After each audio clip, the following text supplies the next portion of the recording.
Top of the hour power right now. SportsGrid college football today. Week number 7. Donnie Rightside and Joe Lisi here. Now's the time we get down to business here. A lot of prop bets, a lot of fun to be had. A lot of big, interesting games here. And Joe, there's no bigger fan for you than Alabama Crimson Tide, right? Yeah, well, if you're backing Ty Simpson, he's hot as a pistol. Take his passing total today. If the total comes in, it's going to be because Alabama pushes tempo and is able to attack Missouri over the top. They couldn't do it last year as more of a blue-collar win with Jalen Milroe. Again, lower scoring, 34-0.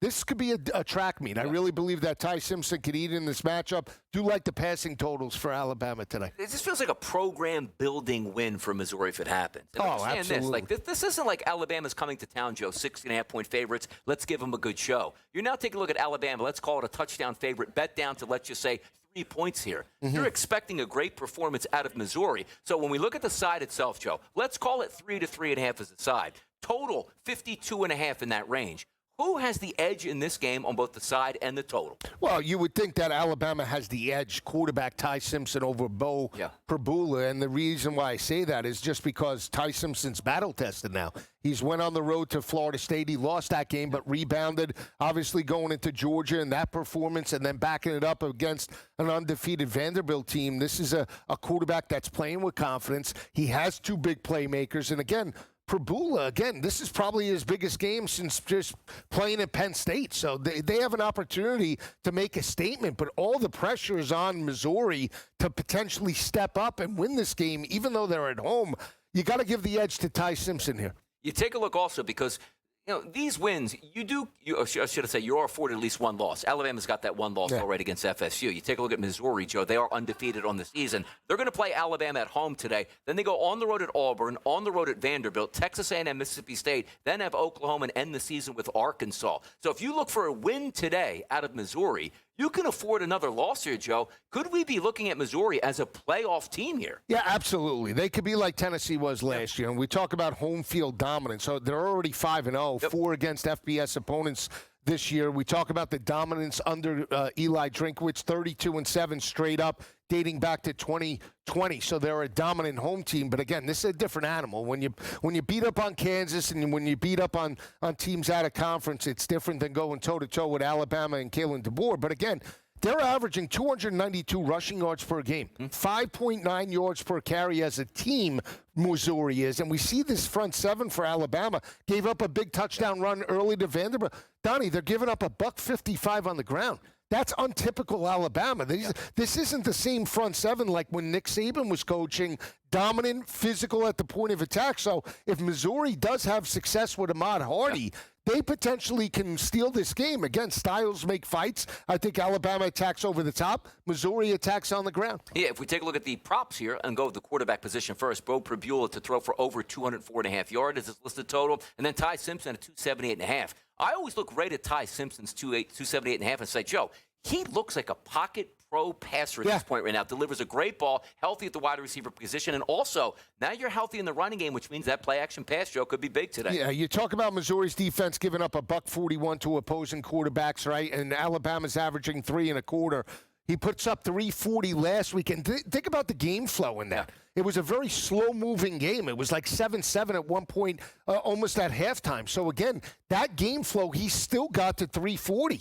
If this is up-tempo, he should blow right through the 278.5. Again, I like him for 3.25 at least. Couple of touchdowns. He's got Ryan Williams. He's got Bernard. That always seems to step up, especially in road environments. So, again, if we're looking quarterbacks passing-wise, can only look to Ty Simpson. Let's go to the wide receiver position, Joe, and we'll take a look at the 2 lead dogs here on each one of these teams. Kevin Coleman Jr. listed at 64.5, and then Jeremy Bernard, a guy you like, at 64.5 as well. How are we playing the the wide receiver position today? Yeah, to me, Bernard is the catalyst with Ty Simpson. Whenever they jump out early, Bernard's eating early and often, like him for an anytime touchdown. I almost took him last week at 100. He came close to that. I think he could have 100 today. So out of the Alabama wide receivers, I like Bernard to step up. Again, if we're looking at the Missouri side, I think you keep an eye out for Norfleet. the tight end. 26.5, Donnie. He's got 174 receiving yards on the season, 20 receptions, short to intermediate throws,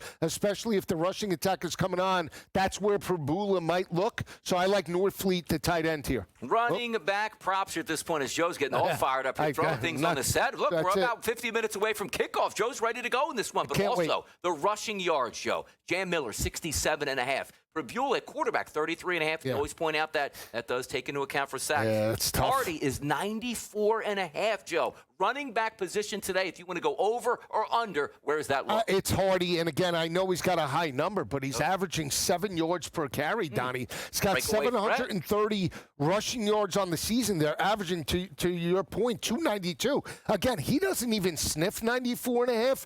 They're not going to win this game. They're going to be completely one-dimensional. Yeah. So, again, it has to be Hardy on the ground. Again, if they're eating early, they could dictate the tempo and then put the pressure potentially or limit Ty Simpson to some capacity, but they need Hardy to get to at least 125 today. Pay dirt picks, and that's what we like to look for here in a big SEC battle that's going to take place today at Missouri, Joe, the leader in the clubhouse right now in the odds market to score a touchdown today. Your boy, Ahmad Hardy, at a minus 160 price live. Jan Miller, who I love, and I'm always going to bet every single week that he's healthy at a minus 115 price. Then you flip it over to the positives, Joe. The wide receiver position comes in. Bernard, plus 130. Ryan Williams, a guy that we don't talk about all that much, one of the better young football players in America at wide receiver. He's at a good plus money price. Any thoughts here, Joe, at minus money, plus money? Where are we going? Well, again, Williams seems to be hitting pay dirt in the second half. I still like Bernard. I would take a shot on Bernard today.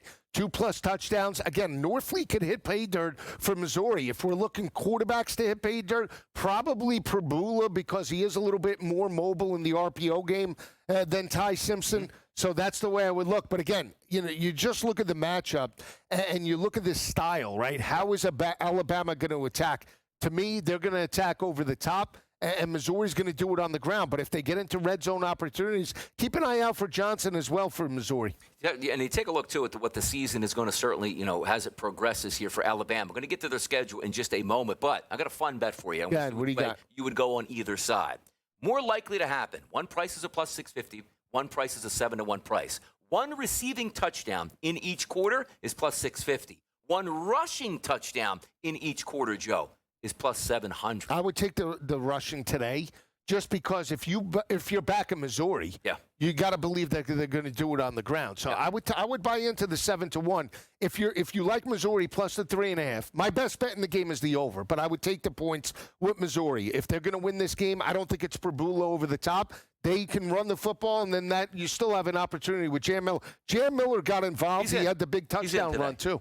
Look, I'm closing my scores in the second quarter, Jan Miller. There you go. Is that your bet? That's your call. That's the call. Second quarter touchdown. So what are you doing, Hardy and Miller? Yeah. Just go right off of each other here. Boom, boom, boom, boom, boom as it goes. What's that in a parlay today? Juice it up, man. Get a little 50% boost on this. I like Bernard today. Let me ask you a question about Alabama, Joe. Is this a team that we can actually look forward to and say they have a legitimate chance to make the college football absolutely, playoff? Because 3 losses? No. Why not? What are the 3 losses? Like, let's just say Florida State rebounds and gets back into the top 20 by the end of the season. You beat Georgia, which was a big win. Huge. You beat Vanderbilt, which is a big win. Missouri, you lose to today. Tennessee, you lose to. But then you run the table, Joe. South Carolina, LSU, Oklahoma, and Auburn. Where is Oklahoma? Team. Give me an idea. Oklahoma has 1 loss? Oklahoma's got 1 loss. That is tough, Donnie. Do you think somebody is going to make the college football playoff with 3 losses this year? Yes. Why not Bama? Why not? Look at that schedule, Joe. I know. I'm just thinking they beat Vanderbilt undefeated. Top 5 win on the road at Georgia. It'll be we tough. always have the same conversation. It's going to be tough. I'll tell you what. If it's Alabama and Penn State, Alabama in a landslide. I'm not giving Penn State any. James Franklin turned the corner. No James shot. Franklin sitting back in the 6'4", Joe, driving around with his new contract here, ready to go. It's the way it is at this point right now. Let's get back, baby. IU Oregon. Coach C going up against the man who ain't playing for clicks, Joe. He's playing for W. He was shirtless. Yeah.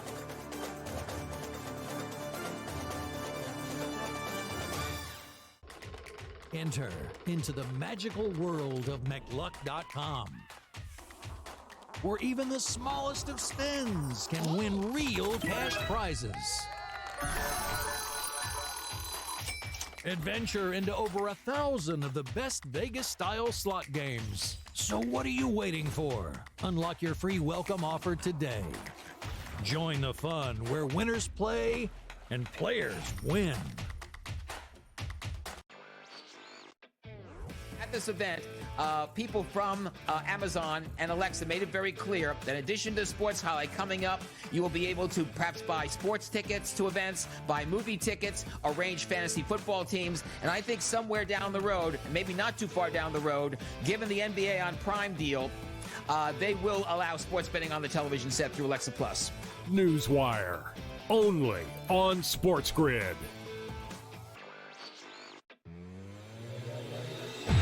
What worries me, for the future, for the rest of this season for the 49ers is Christian McCaffrey, because all these other guys are out. This guy is getting more workload than anybody else in the NFL. The catches, the carries, the blocking, the chip blocks, the protection. He is just being worked over, and I don't think that is, real good for the 49ers. In-game live, only on SportsGrid. Getting a lot of optimism here, which I don't know about. This isn't a 21-year-old football player, a devastating knee injury that basically blew, the kneecap and also multiple ligaments. And I was like, surgery, awesome, be back for next year. He might be back for next year, but the Tyreek Hill we're used to, Joe, electric on the field where nobody can catch him. People are going to be catching him now, Joe. The early line, only on SportsGrid. 60,000 drunk New Yorkers who were there from 5 in the morning to 7 p.m., who dropped a house mortgage on a ticket to watch the United States team miss every putt that they can possibly miss, and you think someone's not going to get pissed off and curse people out? Wah! The golf fan wasn't civil. Wah! The Craig Carton Show, only on SportsGrid.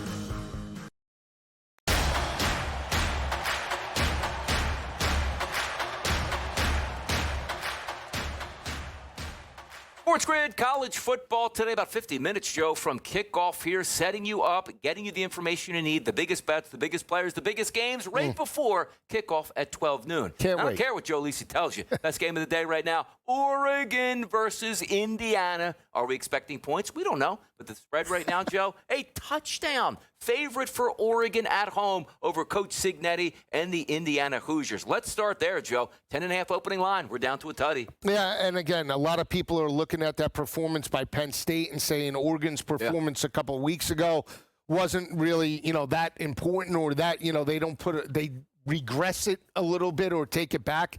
I don't see that. They're a dominant home team, Oregon. They have one of the best offensive lines in the country. Dante Moore potentially could be a Heisman Trophy winner. They're running the football. And Dan Lanning in big games, believe it or not, is always prepared. The one game that he got blown out against Ohio State, I think is the one outlier when you just look at it, especially at home. We talk about dominance in Eugene.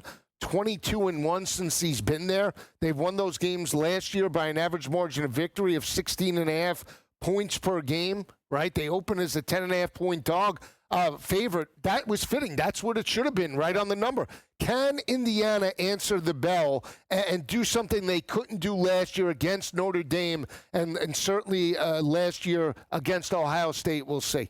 And also, Joe, we talked about in hour number one. You take a look at these two football teams. The very first thing that comes to mind, and rightfully so, the offenses can move it, man. They can put up 50-plus points in the blink of an eye. But the question is, which one of these defenses is better? It's not like we're saying that, hey, we got to outscore our opponent. These two defenses are phenomenal. If I just gave you one of these defenses today to play, Joe, based on the statistics that we have, which team's going to be for you? I would buy into Dan Lanning and Oregon, just seeing what they were able to do against Drew Aller and Penn State on the road in that particular spot. I would buy into them at home in this matchup. And again, Fernando Mendoza coming in from Cal really didn't play in a lot of big games last year. This is certainly his biggest game up until this point. He's answered the bell.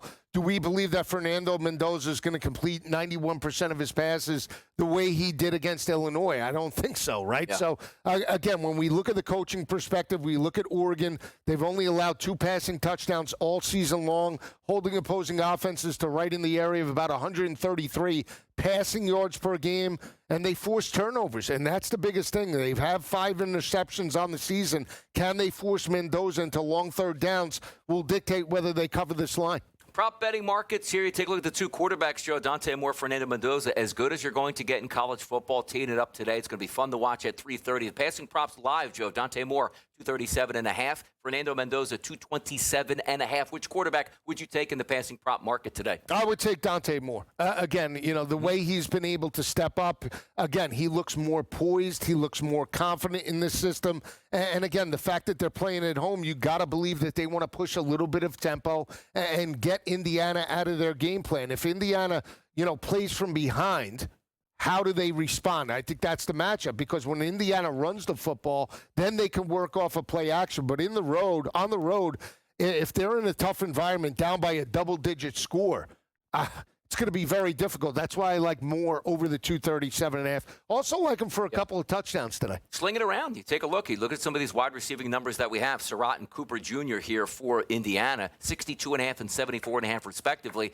Then you take a look at Moore, not the quarterback. That's, I think, Decorian, if I have that correct, 58.5. If you're looking at wide receivers, it looks like Indiana sort of got that market quartered here with a couple top-flight guys. Yeah, I mean, I would lean to, if you're backing, obviously, Dante Moore, go to Decorian Moore with his number of 58.5, potentially Altum. He's a home run hitter in that aspect. If we're looking at Indiana, I would lean to Cooper, and he's down the list at 62.5. I'm not buying into Surratt. Why? Because you got to believe that he's the leading receiver for Indiana. Lanning is going to want to take away your best option. Look at secondary receivers, so I would take a shot with Cooper today, 62.5, especially if you're back in the over, Donnie. 52.5, and you believe both quarterbacks are going to eat. Go to secondary options. How about rushing props in this game? Because usually we take a look at a game like, let's just say, the Missouri game. Hey, you got a guy over 80 yards, and you can certainly factor that in. I'm looking at this, Joe. Hemby, 58.5, the leader in the clubhouse here to get the most rushing yards in the game. If you look at Oregon's perspective, Lemar and Whittington both at 34.5. A lot of cooks in the kitchen here, Joe. And then you have Hill Jr. at 48.5. Who can you trust? Yeah, I mean, the one you could trust is Hemby for Indiana, right? Transferring in from Maryland. He's a blue-collar player. We talk about how Indiana wants to run the football, averaging well over 4.5 yards per carry, 200 yards on the ground. Again, what are you going to get out of Mendoza in terms of his rushing total? Is he listed there? 19.5. If he can give you 30, 40 potentially in the RPO game, now you're cooking with fire in that aspect. In terms of Hill for Oregon, again, I just believe that they're going to attack over the top. So I'm not buying in so much in the rushing attack. With Oregon, I would look Indiana for the rush yards. And again, it's got to be Mendoza on the ground and along with Hemby. Let's take a look at the touchdown scores here. A little pay dirt action, Joe. The leader in the clubhouse with a minus price money is Elijah Surratt, minus 130. Cooper Jr., plus 105. Sadiq, plus 110. Hill Jr., plus 135. And Brian at a plus 165 price. Only one guy, Joe. You got to pay juice on. Everybody else, plus money. Yeah, I like Cooper. I mean, you talk about 6 touchdowns for both Surratt and Cooper. Cooper's at plus 105. Surratt looks like the favorite, but again, take away that best option, secondary aspect. Quarterbacks are always an option as well. Mendoza and Moore in this game have plus money. They're mobile enough to where if they're inside the red zone and the game's on the line, potentially they could score. So in big matchups, I always look to the quarterback as well. You think the spread comes into play today? Say, well, Donnie, it's 7 at this point. I look at it like this. Wouldn't shock me, Don. I think Indiana, if they play well, they're going to win this football game outright. Maybe it's 37-30. I mean, it could be right on. This is a game, when I looked at it, I'm like, Oregon should be a 10.5-point favorite. I do feel Oregon covers this line. Again, we've seen Indiana in the spot. But it wouldn't shock me if Indiana goes on the road and wins. I mean, then they're legit, right? I mean, they have one of the best passing attacks and rushing attacks in all of the Big Ten right now. So tough to play it out. And we know that, the home field advantage there. You can't hear yourself think that it's such an advantage there for the defense of Oregon going up against Indiana. But the one thing I love about these two coaches, they're so abrasive where if they have you down, they will try to take your head off. Like, hey, we're up 14 with a minute to go. Take that knee inside the 10. Cignetti's ramming that in there and then telling the camera, I told you we're going to come in and blow this football team out. That's why I talk about the spread not mattering. Indiana is not going to be, okay, they won by 3. No, Indiana outright Oregon by 2 touchdowns if it happens that way. Well, Cignetti has more to prove than Dan Lanning. Dan Lanning got to a perfect record last year. He led his team against Ohio State. They made the college football playoff. Cignetti goes to the college football playoff, gets smashed by Notre Dame, and lost his one big game last year. Interesting stuff here. Next up, Joe, we are going to get down to Texas and the Cotton Bowl and talk about the Red River rivalry, Oklahoma and Texans. We got a little bit of line movement here, Joe, which might lead to believe somebody's available or somebody's not available. Uh-oh. And that's a quarterback here. We'll get that next right here on College Football Today.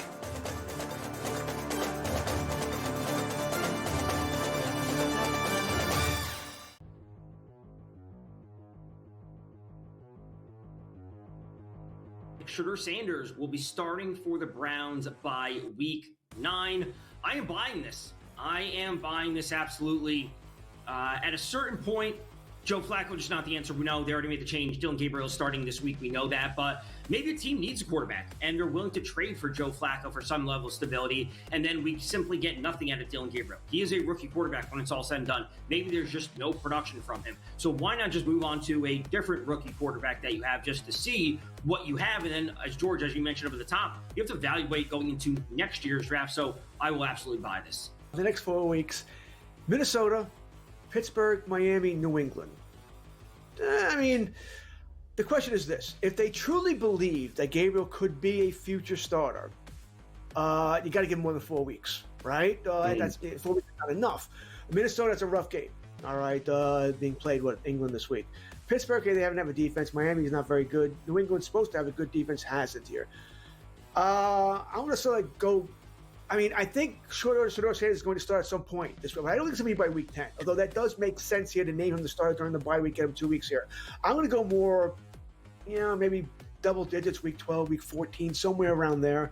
Because I want to give Gabriel a longer run. I think Gabriel might do some damage here against these lesser defenses here. So I think they give him a longer runway here. That being said, I do not think Gabriel is the long-term future of this team. I don't think he's a franchise quarterback at all here. I think he's a number 2 at best here. Sanders could be a number 1. I have doubts about him too. I think Sanders has a better shot. So by week 9, by week 10, I'll sell that. But if you were to give me a couple more weeks, I would have bought it. Fantasy Sports Today, Fridays starting at 3 p.m. Eastern, only on SportsGrid.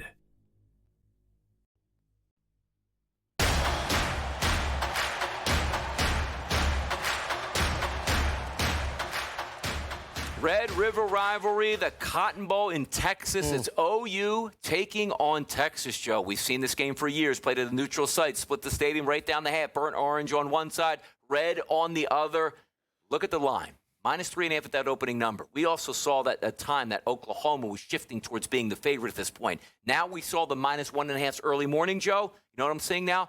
-2.5 across the board as a favorite for Texas. Does that mean what I think it might mean, or does it not mean anything? No, I think it's the fact that maybe Mateer is available, but he doesn't play in this game. It would be Michael Hawkins. Here's the thing. Michael Hawkins, again, played in this game last year. He's not an inexperienced quarterback, lost the bowl game to Navy as well. He's a completely different quarterback than John Mateer. John Mateer can throw it well over the top for 300-plus yards per game. That passing attack is more explosive with John Mateer at the helm. I will say this.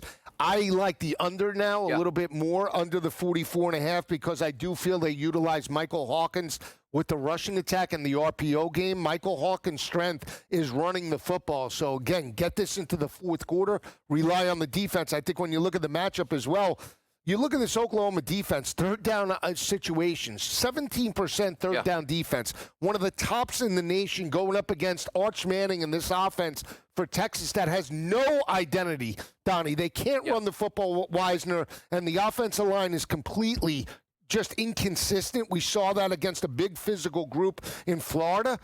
This is going to be a tough order for Texas, even though they have the more complete quarterback because Manning is a better passer than Michael Hawkins. I'll go with the better defense. Give me Oklahoma. I think they win it outright, but like the under. A week ago, Joe, this line opened up as a total at 47.5. Now we're seeing most of the outlets here around 44.5 at this point. Are we looking at for a true defensive struggle in this game, or does it matter where it's like, hey, Mateer's playing and he's playing well. Oh, my goodness, they're going to score some points at this point. Well, again, I don't believe – we just saw when we started the show, Oklahoma was basically what?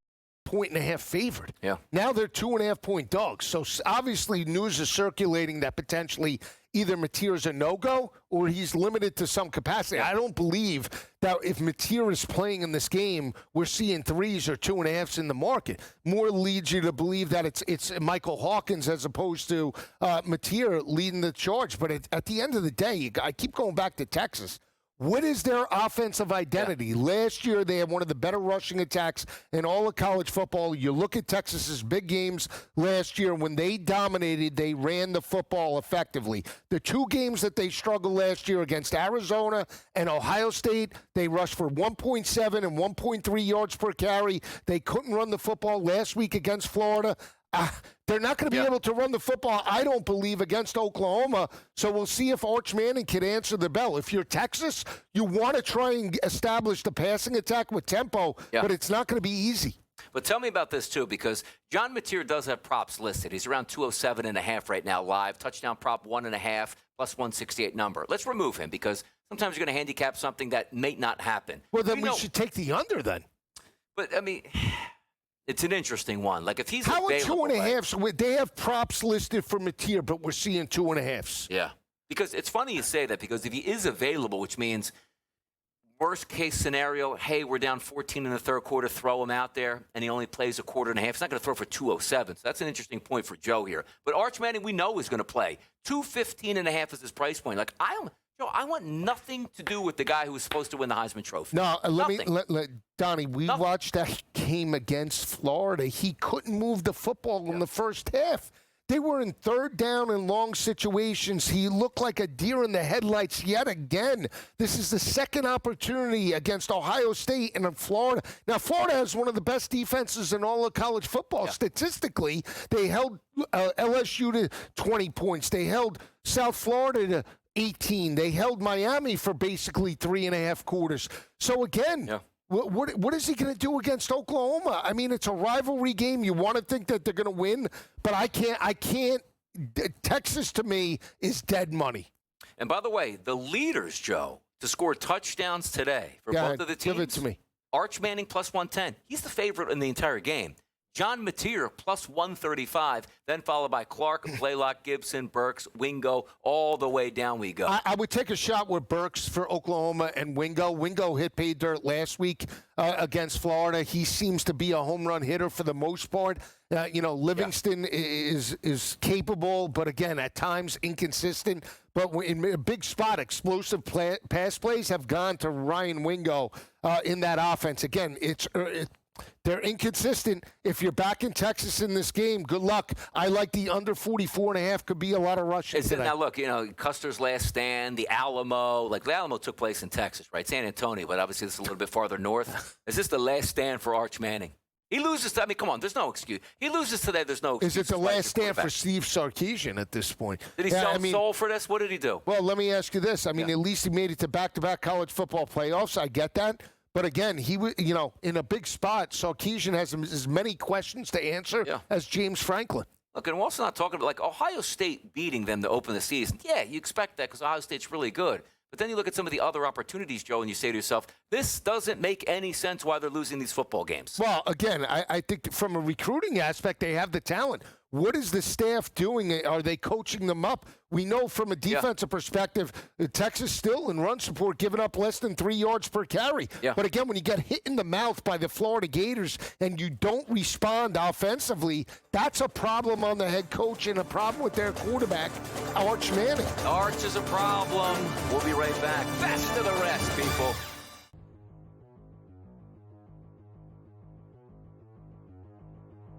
Shedeur Sanders will be starting for the Browns by week 9. I am buying this. Absolutely. At a certain point, Joe Flacco just not the answer. We know they already made the change. Dylan Gabriel's starting this week. We know that. But maybe a team needs a quarterback, and they're willing to trade for Joe Flacco for some level of stability, and then we simply get nothing out of Dylan Gabriel. He is a rookie quarterback when it's all said and done. Maybe there's just no production from him. So why not just move on to a different rookie quarterback that you have just to see what you have? And then, as you mentioned up at the top, you have to evaluate going into next year's draft. So I will absolutely buy this. The next 4 weeks, Minnesota, Pittsburgh, Miami, New England. The question is this. If they truly believe that Gabriel could be a future starter, you got to give him more than 4 weeks, right? That's 4 weeks is not enough. Minnesota, it's a rough game, all right, being played, England this week. Pittsburgh, they haven't have a defense. Miami is not very good. New England's supposed to have a good defense, hasn't here. I want to sort of go I mean, I think Short State is going to start at some point this week. I don't think it's going to be by week 10, although that does make sense here to name him the starter during the bye week, get him 2 weeks here. I'm going to go more, maybe double digits, week 12, week 14, somewhere around there. Because I'm going to give Gabriel a longer run. I think Gabriel might do some damage here against these lesser defenses here. So I think give him a longer runway here. That being said, I do not think Sanders is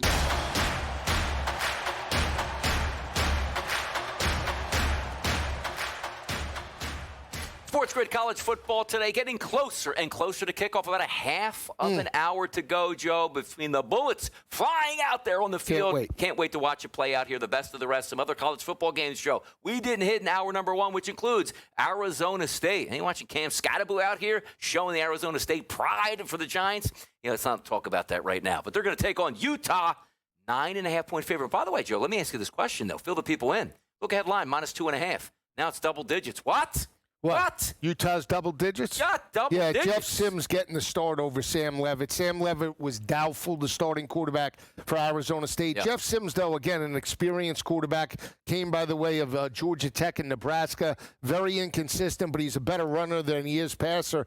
I would still take the points with Arizona State. If you watch the rivalry throughout the years, Arizona State matches up well against Utah, even on the road. Again, I know Kyle Whittingham and this team have been dominant during his tenure in Salt Lake City, but they've lost their identity. Give me Dillingham. I think he's a very good coach. I think with this immobile quarterback, they could potentially shorten the game. They have still one of the better defenses in the Big 12. Very good in run support, holding opposing offenses under 3.8 yards per carry. That's the strength of Utah. I'll still take the shot. The fact that we opened up, we saw 5.5s in the market when we weren't sure about Sam Leavitt. Now an extra 4 or 5 points, double digits. I'll take Jeff Sims with the double digits. How about the total in this game, Joe? Seems a little low, though, but is that the derivative where we don't think Arizona State's scoring at all today? I mean, it could be one of these games, Donnie. It wouldn't shock me if we have 13-10, what we saw at Texas Tech and Utah. Or it wouldn't shock me if both teams can roll into the 40s. I don't like the total as much just because I believe Arizona State has a better defense. Very good on third down defense as well. And with Jeff Sims, I don't know if we open up the passing attack that much. I think it's more of a rushing attack today on the road. Let's take a look at this next one. Washington State from the Palouse all the way down to Ole Miss. Now, last time we saw Ole Miss, Joe, knocking off LSU. Not good. You had Weeks giving information to Landry Kiffin, the daughter for Lane Kiffin here, sharing that over. Big-time favorites. 33.5-point show favored. 58.5 is the total. This is a walk-away victory today? Well, we see 23.5. What's going on there? We get discounts? Is that the local? Yeah, is that the local line right I was just looking at that. Right. I double-checked.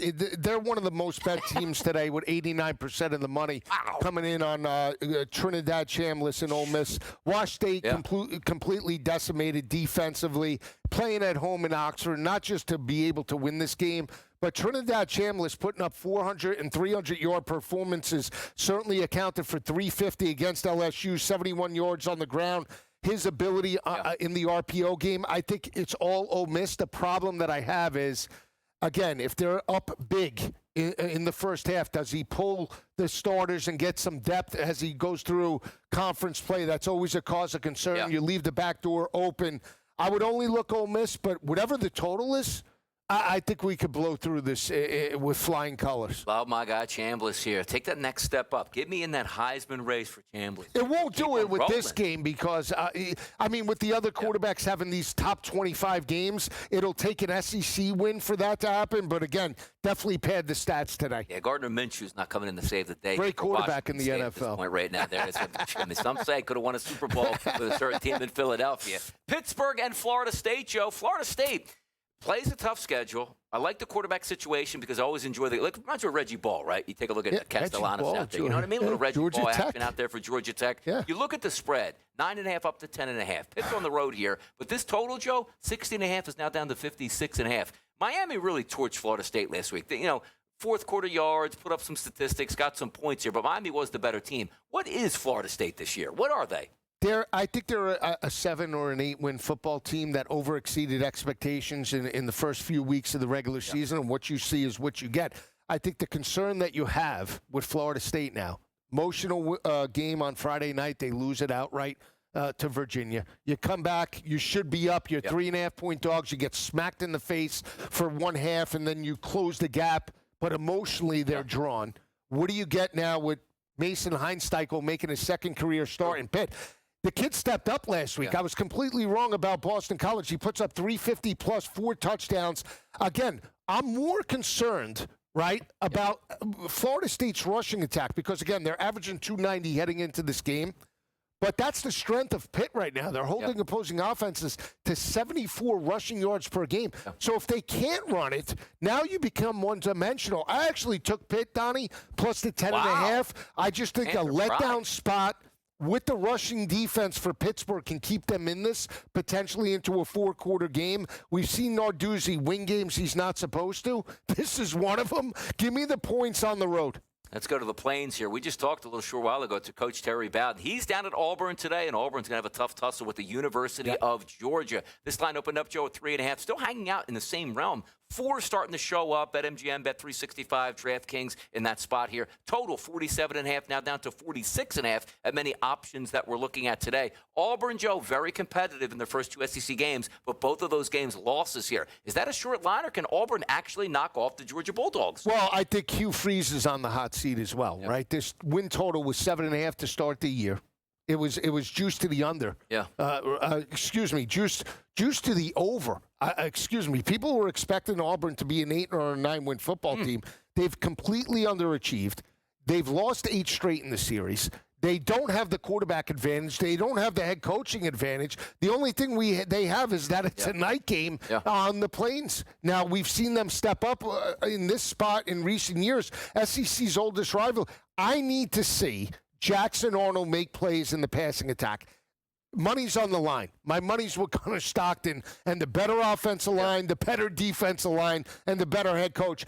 They might pull out the upset, and it wouldn't shock me in a rivalry game, but you're getting Georgia at a discount potentially, 3.5. I think they win it by double digits. Yeah, we'll see what Georgia's made out of today, because that'll be again, it's still hard to win, Joe, in the SEC. Auburn is a quality football team, but they're supposed to do that. Kirby Smart taking a loss in this game. You're starting to look at that, to open up the hood on that Georgia program. What's the deal over here, Joe? I mean, here's the thing. Hugh Freeze might be bought out if he goes 0-3 in the SEC. You ran out of Brian Harsin, right, after 2 years. What's the difference with Hugh Freeze? Chiswick back in there, man. Well, they ran him out after winning. They yelled at him coming in. They yelled at him going out. They have a short shelf life in Alabama, especially in Auburn. Exactly. Hey, Coach Terry Bowden will tell you that, no doubt about it. Ohio 98 State was Gabe Gross was his quarterback. There you go. Looking back. Who was his quarterback, Coach Bowden? Was it Nix? Patrick Nix. Yeah. Then Damian Craig. Yeah. I remember Damian. Then they had injuries, and then they went to Gabe Gross, the former Toronto Blue. They ran him out of there. 22 was his number. Tough scene. He was about 5'8". Tough scene. Ohio State, Illinois, Joe. Number 1 team in the country. Not a tough scene for that defense. One of the best wide receivers in football who could win a Heisman Trophy, Joe. They're favored about 14.5 points on the road in Champaign. Total listed at 51.5.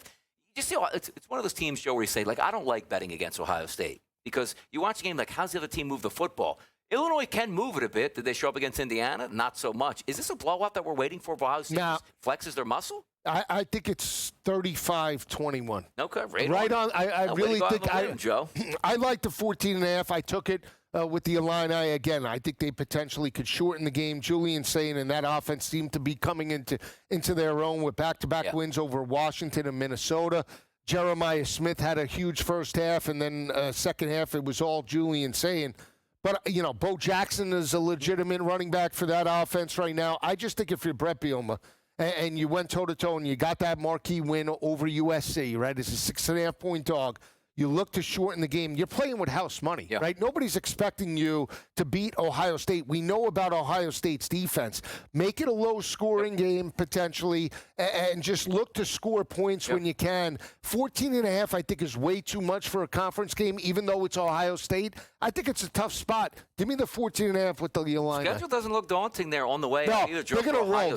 They're a shoe-in for the college football playoff. Like, you used to be like, hey, they got Penn State, but they got Penn State at home. But what Penn State team are we actually getting in the building? And then you end the season again in your big rivalry game at Michigan. You're clearly more talented than them, Joe. No, absolutely. And with the inexperience of Bryce Underwood, even though he's progressing week to week, got to give the edge to Matt Patricia and Caleb Downs in that secondary. Again, through 7 weeks, Ohio State is the hands-down best defense in college football. That's why I think the only way Illinois can win, run the football and just, take time of possession and keep saying on the sidelines. It really sees like unless Julian Sainz is just a terrible quarterback heading down the stretch, they should be able to waltz into the college football playoff and again do a lot of damage with that defense alone. More games up on deck as we wait about 20 minutes from kickoff. It's what we do on the SportsGrid Network. It's Donnie, Rightside, Joe Lisi. We'll be right back.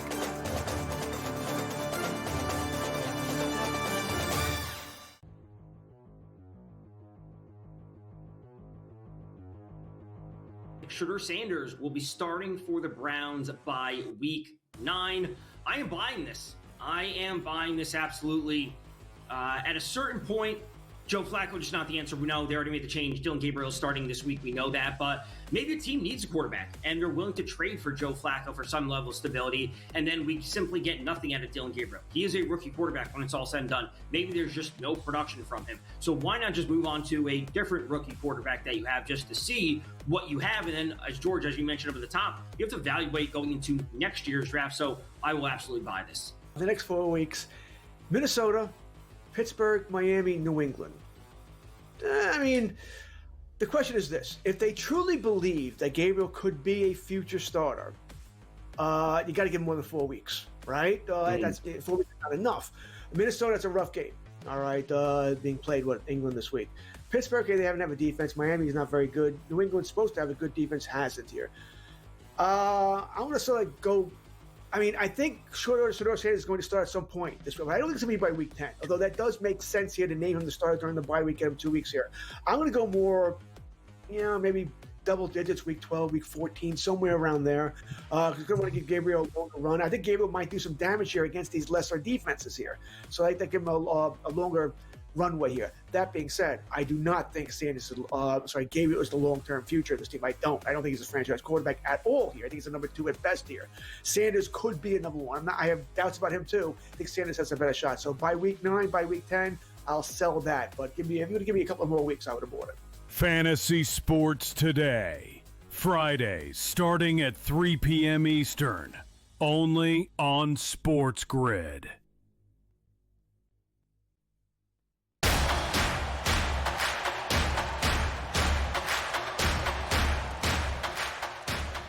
SportsGrid college football today, 15 minutes from kickoff. That means we're down to the nitty-gritty, Joe, trying to fit in as many games as we possibly can. Then we'll end the show with a couple big games and big-time picks here. It's Donnie Rightside, and it's Joe Lisi. Next up, Joe, SEC, South Carolina taking on LSU. This look-ahead line was 10.5. We're under 10 now, Joe. 8.5 and 9.5, depending on where you're shopping at. And the total, really low, 44.5. By the way, that's been bet up since 41.5. South Carolina, LSU, bounce back time down in the boot? It should be. Again, there's no margin of error for Brian Kelly after the disappointing road loss to Lane Kiffin and Ole Miss. This game had almost 70 points last year. Lenora Sellis killed them on the ground. So, again, it's not going to be easy for LSU to cover this line. With the extra week of preparation, it should benefit Nussmeier a little bit more than South Carolina. But for me, I love the total, 44.5. There is no margin of error for LSU. They have to get back. That passing attack needs to step up. They're a little bit limited in the passing attack. Aaron Anderson, one of their leading receivers, is doubtful for this game. But Caden Durham comes back. Look, Garrett Nussmeier threw for 300-plus yards in this performance last year. Mobile quarterbacks give LSU problems. I think we get into the 50s, Donnie. My best bet in this game, and one of my better bets today, is the over 44.5. Hammer time. Arkansas, Tennessee, keep it in the SEC. Joe, down on Rocky Top. A look-ahead line there at minus 12.5. We're now down to 10 and 10.5, depending on where you're shopping at. But a total. Love to see this. The 66.5's gone, Joe. 68.5. 70 could be expected today? Yeah, I mean, you're talking about an offense in Arkansas averaging well over 500 total yards per game, and Tennessee is not far behind. Right there, you have one of the most explosive offenses led by Joey Aguilar in the SEC. Again, Taylor Green, underrated. I think he could eat on the ground today. The question remains, and I took Arkansas plus the 12.5 at the start of the week. They've won 4 straight, the last 4 by an average margin margin of victory, 15.5 points per game. Won last year in Fayetteville, 19-14. But Bobby Petrino wants this job. He's going to do whatever he can to potentially keep it close.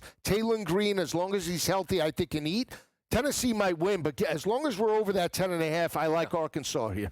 Michigan traveling out to the West Coast to take on SC. Hear a lot of screaming here in the Big Ten. Not fair. We got to go out that far west. Well, Michigan usually goes that far out west, but usually for the Rose Bowl that they play in. And today, Joe, they ain't even playing in the Rose Bowl at the Coliseum in Los Angeles. The favorite, not Michigan. It's SC, -2.5. Total, 56.5. I feel like we want that signature Michigan win for the season, which they could get, Joe. Or is it SC saying, we're not going anywhere just yet? Well, both teams have to answer the bell. I mean, if you're USC, Lincoln Riley, I keep saying it, and I'll pound this drum. He's a fraud. Yeah. He's not a really elite head coach. He again, you look at the halftime adjustments, doesn't make them. He only succeeds when the game plan works right from the get-go, and that is a cause of concern. They struggle. Their defense does, USC, when teams run the football with physicality. That's what Bryce Underwood and that's what Michigan are. Now, Sharon Moore hasn't really won a major road game except the one against Ohio State. You look at the other performances. Struggled against Oklahoma, you lose. You lost last year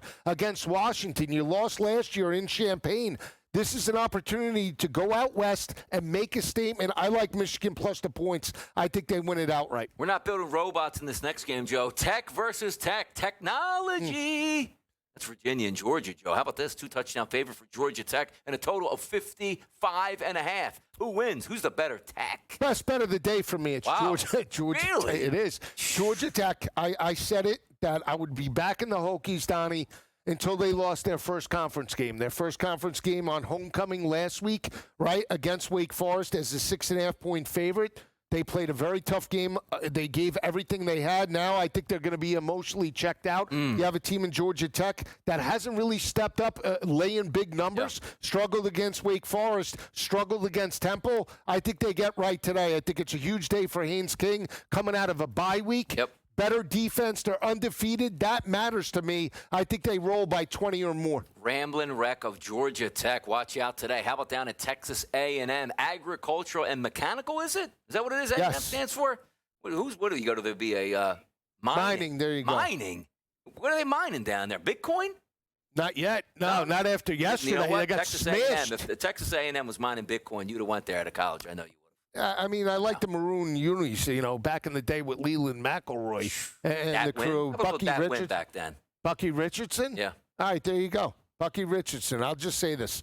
Better defense to me is Florida. Better quarterback is Marcel Reed. Gators. Better team right now is Texas A&M. I can't do it. Not in the spot. We were on the Gators last week. I can't do it on the road. You can't go back-to-back on the Gators? No. Why not? Come on now. Back me up on this. I can't. 6.5s. No.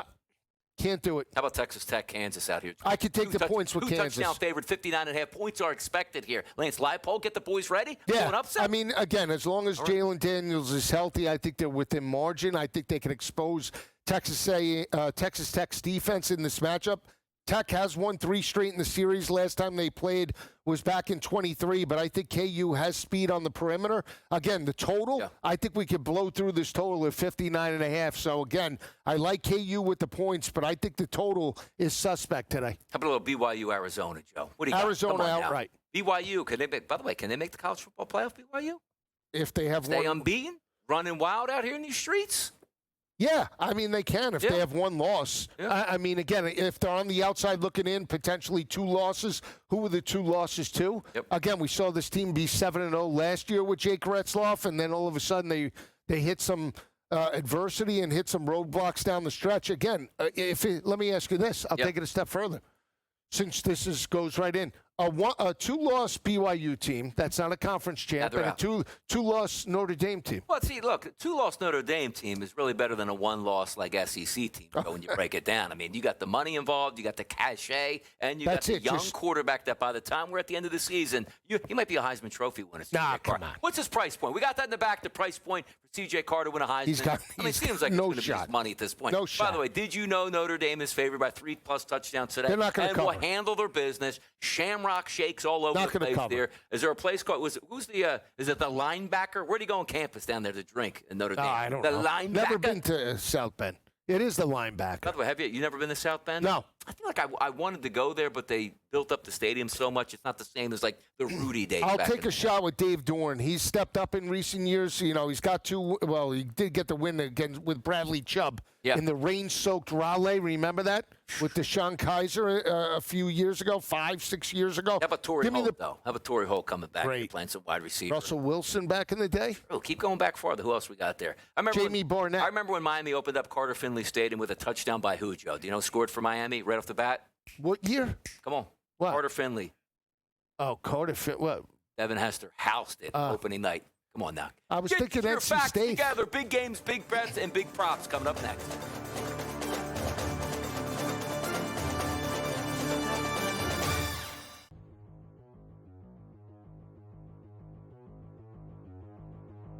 Shedeur Sanders will be starting for the Browns by week 9. I am buying this. I am buying this absolutely. At a certain point, Joe Flacco just not the answer. We know they already made the change. Dylan Gabriel is starting this week. We know that. But maybe a team needs a quarterback, and they're willing to trade for Joe Flacco for some level of stability, and then we simply get nothing out of Dylan Gabriel. He is a rookie quarterback when it's all said and done. Maybe there's just no production from him. So why not just move on to a different rookie quarterback that you have just to see what you have? And then, as George, as you mentioned up at the top, you have to evaluate going into next year's draft. So I will absolutely buy this. The next 4 weeks, Minnesota, Pittsburgh, Miami, New England. I mean, the question is this. If they truly believe that Gabriel could be a future starter, you got to give him more than 4 weeks, right? That's 4 weeks is not enough.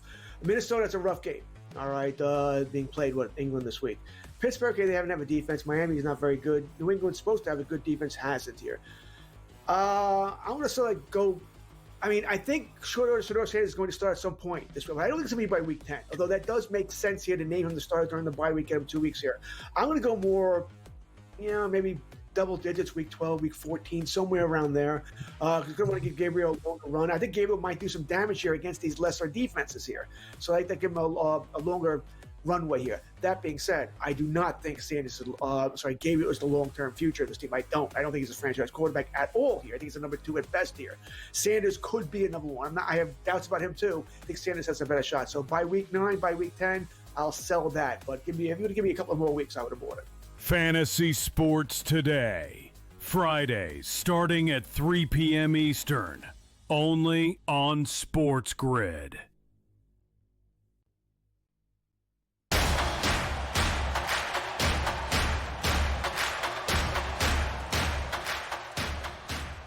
Right back at it. By the way, just a few minutes here till kickoff. Trying to tie up the loose ends right now, Joe, in some of these big football games. Alabama and Missouri. Do you know what time that starts? Yeah, in 5 minutes, Joe. We better have some action for this game. Lay it out for the people. 3.5-point number for Alabama. Total of 50.5. Let's start there first.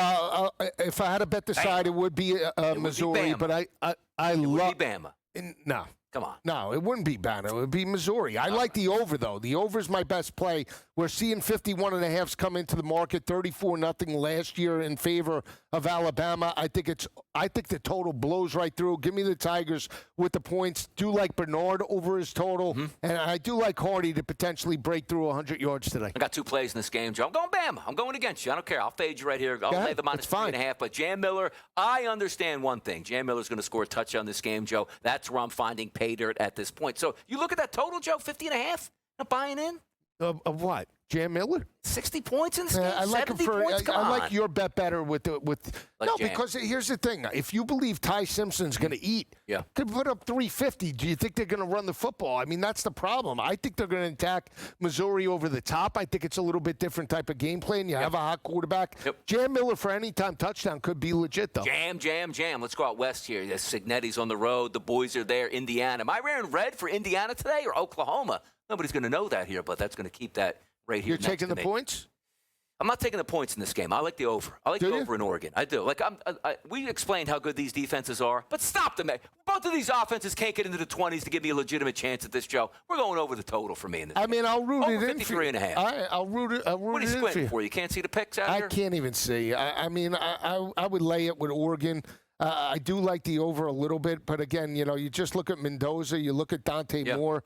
Both of those quarterbacks need to be effective. So again, Indiana needs to run the football first, but that doesn't mean if you like the over, they can't get through their passing totals I've been wrong today. many times in my life, Joe. I don't think the spread comes into play today. I think if Oregon wins, they blow the doors off of Indiana, and I just think Indiana's not going to play to a late field goal. They're going to win this game outright. I don't think you need the points today. They've lost one home game. Yeah. Dating back under Dan Lanning in the last 3 years in Eugene. Could this be a blowout, though? Could this be either way? Yeah, I think Oregon, the home field alone to me is 4 points there, right? And we've seen Indiana get blown out by Ohio State. They got blown out by Notre Dame. Is this a different Indiana team is the question. I do feel that they're a little bit more complete with Mendoza, believe it or not, than they were last year with Rourke, but we'll see.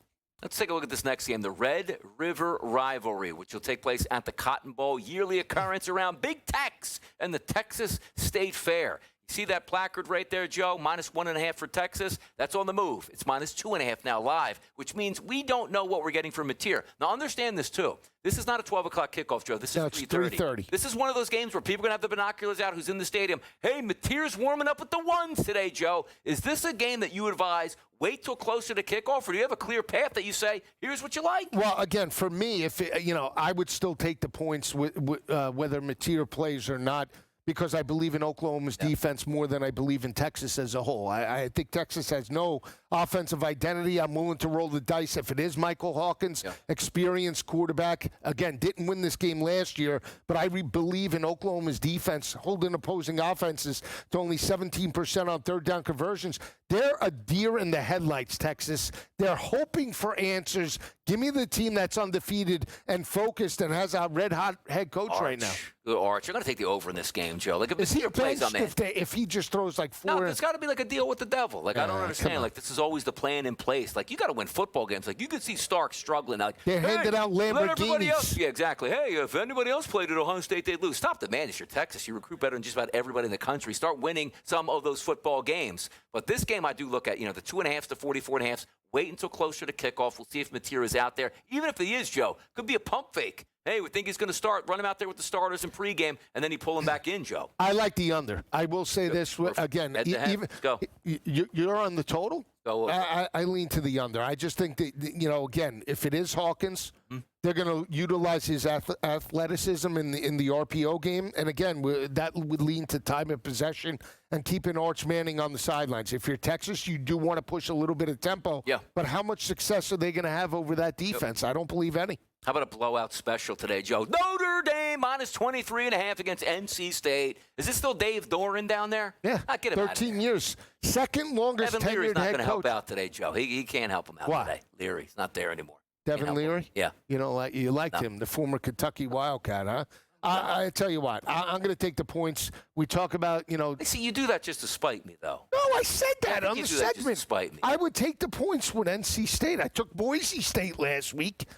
There's no doubt that Notre Dame wins, Donnie, but, that's 23.5, 24 points. How about Penn State, 21.5? Can't do Blowout it. special I'm over not doing it. Northwestern. James Frank, I'll be rooting for the Wildcats today. Blowout City. By the way, Notre Dame Fighting Irish. You see that? Pop that up real quick on Notre Dame. Make the college football playoff. Minus money, Joe. Minus money now. Yeah. I was talking to you when we were talking about big plus money numbers, and now we're not. It's Joe Lisi. It's Donnie Rightside. We got you ready for kickoff. It's SportsGrid, college football today. See you next Saturday. Good luck.